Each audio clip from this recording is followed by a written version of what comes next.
Port Charlotte, the Rays came south 6 weeks ago with a pretty good sense of what they knew and what they had to find out. As they relocated to the Trop today, here's 6 things learned during the spring. G-man Choi can play first base. Choi showed up in shape and motivated to prove he was more than a big bat and, as of now anyway, is the best defensive option at first, ahead of Yandy, Diaz and Lowe.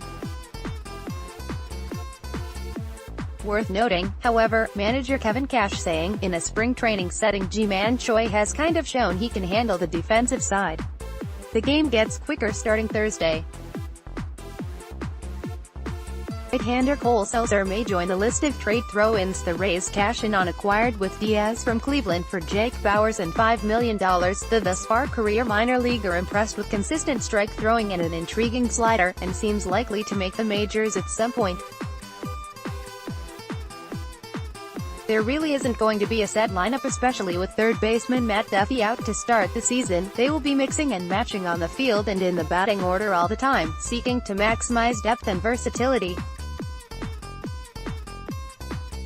Related, the amount of talent throughout the organization is legit and will pay off.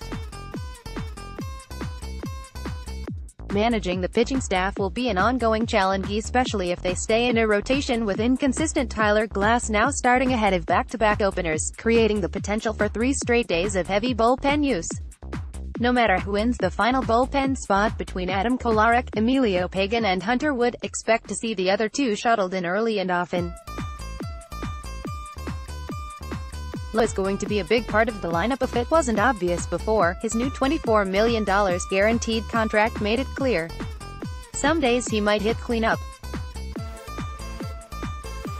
Learning first base remains a work in progress, but he will get time at second, corner, outfield and DH. Blake Snell really likes being a Ray. Appropriately frustrated after getting only a meager raise for his Cy Young season, Snell could have stuck to his plan to make the Rays pay in arbitration.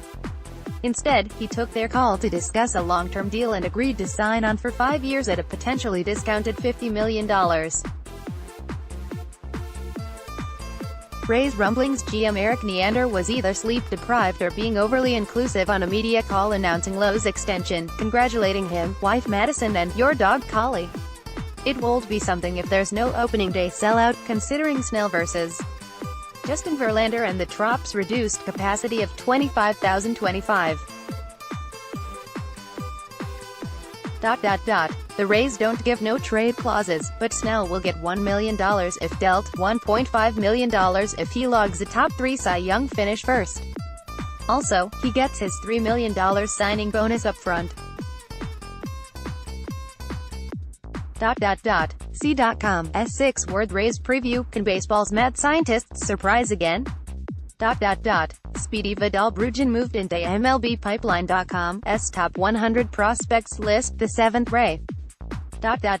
Curious to see what draws more complaints this week at the Trop. Going cash-free, closing the upper deck or opening gates only 90 minutes before first pitch, 2 hours for opening day?